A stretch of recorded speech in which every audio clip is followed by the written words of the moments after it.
I often get asked, what are the best ways to work on green reading? So this video is going to give you 3 different ways that would help improve your green reading. I think the key skills you want to become a better green reader is that you need feedback when you're practicing it. And ultimately what you want to do is when you're on the golf course playing, you see better pictures. I think the best golfers and the best putters of all time, they all sound to me when they talk about putting that they're very visual. They see things on the greens, what the ball's going to do. They can predict the ball's journey really well, and then they can execute based on that. So here we go, 3 different ways. You don't always have to use any special equipment to be able to do this. The key thing is when you're practicing, be engaged in what you're doing. Take your time. It's not a race to hit 100 putts quickly. It's more about planning things out, working out what you think the ball's going to do, and then setting some stuff up that's going to give you feedback on whether your reads were good. And if they're not, we adjust and try different things. Okay, so here we go with the first option. So all I'm using here are 5 tees. This is me showing you, because it's quite hard to see on the video, there's a tee in the ground there where I have read this putt. That's where I want to aim. Now I've got 4 other tees here. I've got 2 that are going to be just wider than my putter head. And then I've got another 2, and they can be 12 to 18 inches away. And those are just wider than a golf ball. So now the 2 tees are going to give me a little bit of guidance around my putter head and impact and things like that. But it's more just somewhere to putt from. And then I've got feedback on my start line to see if I hit this start line. So let's see what happens. Do I get it through the gates? So, got it through the gates. I know I've hit my start line quite well. And the ball's trickling down the hill. It's coming in. So it's just come up a little bit short, but it's good. So I'd be quite happy with that. It looks like a tap-in 2 putt on a not very easy putt. So more than happy. I would always do more than 1 putt. You know, even if the putt doesn't go well, you know, where I can be quite sure my read wasn't very good, I would still have another putt or 2. I just want to know with some pretty good certainty, you know, because different things, we don't putt on perfect surfaces, you know, different contacts and stuff like that can affect the roll. So I wanted just a little bit more certainty. But based on that first putt, I'd be pretty happy that I've made a good read and I've executed a good putt. So here's putt number 2. Same again. So I've got it through my gate again. I'm happy with that. I've hit my start line. Now this has gone a little bit firmer, but it's high. So my read is probably still okay. So now I might go and do a left to right putt. I might do shorter putts, longer putts. Just whatever you do, this is a decent benchmark for, you know, just using some tees and you're getting feedback on your read and your start line. And then you'll always get feedback on the speed and you can see how it's going. If I had been unhappy with my read, I would then adjust it and do another couple of putts, okay? So this is the second way I'm going to show you how you can help your green reading skills. And again, it's all about visualizing the journey of the ball and then doing something that's going to give you feedback. So now I'm just using 1 tee. It can be about half or 2/3 into the way of the putt. What I've done here, this has got a severe slope. And what I've done here is I think the ball needs to go a little bit higher than that tee. So let's have a look and see. Do I go a little bit higher than the tee? And do I execute? So yes, it has gone a little higher. It's really falling sideways because I've not hit the ball quite hard enough. So there's some feedback. Again, it's not a bad putt if you're on the golf course. Yes, it's short. I know some people don't like being short, but it's a tricky putt. You're not going to hold many of these. So it's a tap-in 2 putt again. So I'm going to have another go.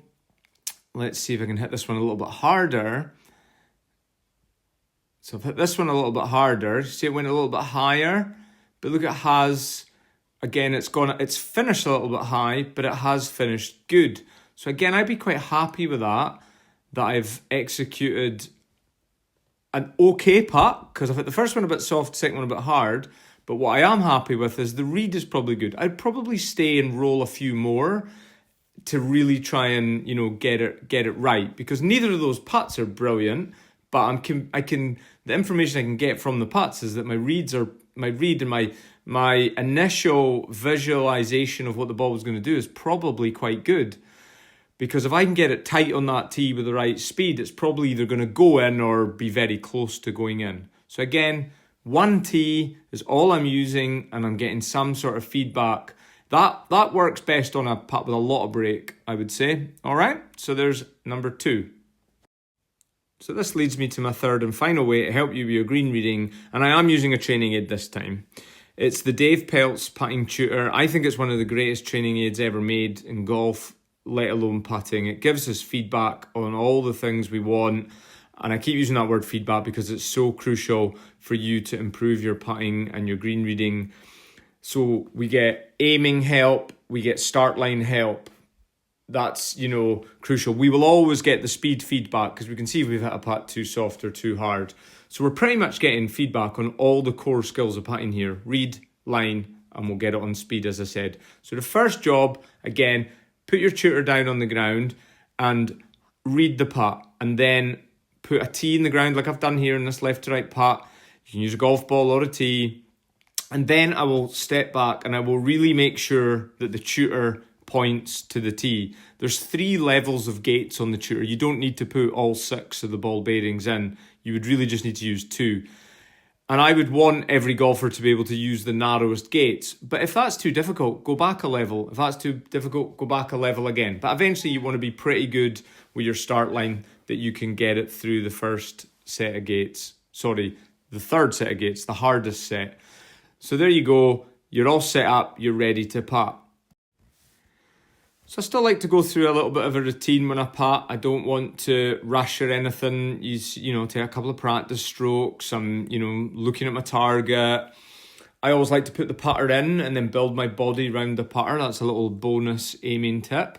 So here we go, ready to go. I've had my last look, execute my stroke. And here what happens is I just kind of shave the hole.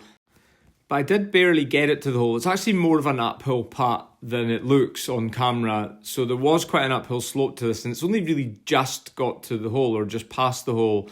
So based on that, I feel like I could actually take a little bit of break off that. So what you'll notice when the camera goes to the next shot is me ready to putt, and the tee is a little bit closer to the hole. Now, I wouldn't always just hit one putt to do that. I'd maybe hit 2 or 3 putts.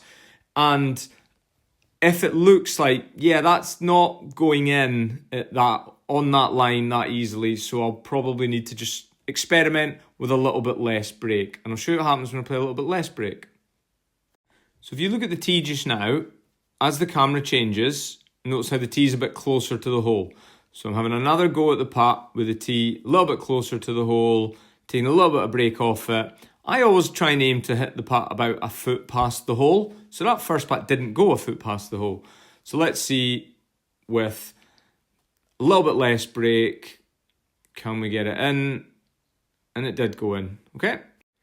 So there you have it. There's 3 different ways that you can work on your green reading. Very important skill in putting, which I think most people realise it's a very important skill, but it's probably, I think putting is not practiced enough by golfers, and I think within putting, green reading is not practiced enough. Now I know we've all got time constraints, so do the best you can, but if you've got the time to practice your putting and you want to help your green reading, there's 3 different ways. 2 of them require nothing but some tees, so anyone can do them. The third one, I did use a training aid, but it really is a great training aid. As I said, feedback on your read, your aim, your start line, and as I said as well, you'll always get feedback on your speed. So there you have it. Give those a go. Let me know if you've got any questions at all to help you with your green reading. But the key thing to remember is feedback is crucial, and that's what's going to help our visualization skills so we can see good pictures on the golf course, and that's going to help us hole more putts. All right? Thank you very much for watching, and I hope it helps you. Bye.